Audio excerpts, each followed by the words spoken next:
Presidente, Assessore, la verità è che c'è un grande noi abbiamo uno dei tanti grandi assenti in questa finanziaria, sono le aree interne, sono le aree, le zone franche montane, ci sono quelle aree della Sicilia che purtroppo vivendo in maniera più pesante una crisi che è complessiva, ma loro la vivono in maniera molto più grave, più presente, perché è chiaro, se in realtà, come possono essere altre parti della regione, hanno comunque la possibilità di trovare soluzioni, sviluppo e si stanno magari riprendendo grazie al turismo, alle potenzialità di quei territori, le aree, le zone franche montane, le aree interne, tutto quello che appunto è stato sempre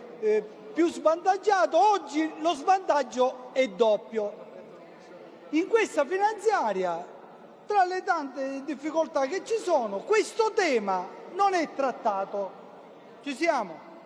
Ora, bene fa l'onorevole Cracoligi a dire non è il problema qui che vogliamo dimenticarci delle aree interne o delle zone franche montane, ci mancherebbe. Cioè, noi abbiamo però l'esigenza, stiamo discutendo sulle ZES, stiamo attenti a non sbilanciarci affinché salta tutto l'impianto generale delle ZES. Allora, va bene il ragionamento, però secondo me questo Parlamento un segnale lo deve dare.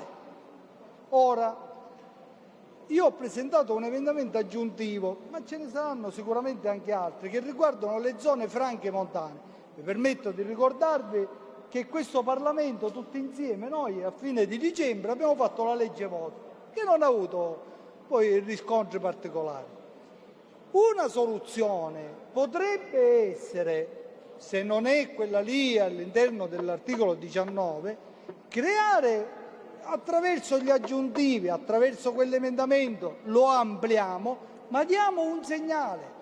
Io quello che voglio dire, Presidente, se non è ora con le ZES, che diventerebbe comunque marginale, io vedrei un intervento più complessivo, anche perché ho individuato anche la possibilità di finanziamento, perché secondo me c'è e che rientra nei 100 milioni dell'insularità, perché secondo me noi la possiamo fare una forzatura di questa, e ritagliarci un fondo di circa 20-25 milioni di euro per provare a dare un segnale tutti insieme verso quello che sono le aree più depresse della regione siciliana. Io penso che possa essere qualificante per tutti noi.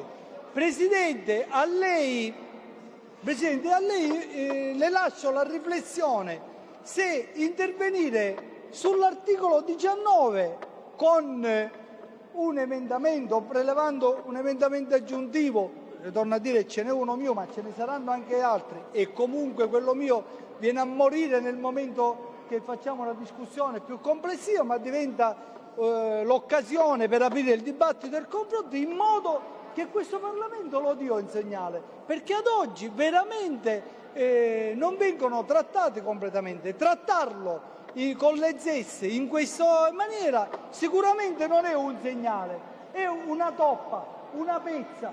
Noi possiamo fare, secondo me dobbiamo fare qualcosa di più significativo e secondo me ci sono le condizioni. Io le consegnerò l'emendamento aggiuntivo, Presidente, glielo consegno subito, in modo che lei possa riflettere se può esserci occasione. Non riusciamo a ragionare su come modulare le ZES, le aree interne, i finanziamenti. Noi lo sviluppo vero della Sicilia non lo potremmo determinare mai e non è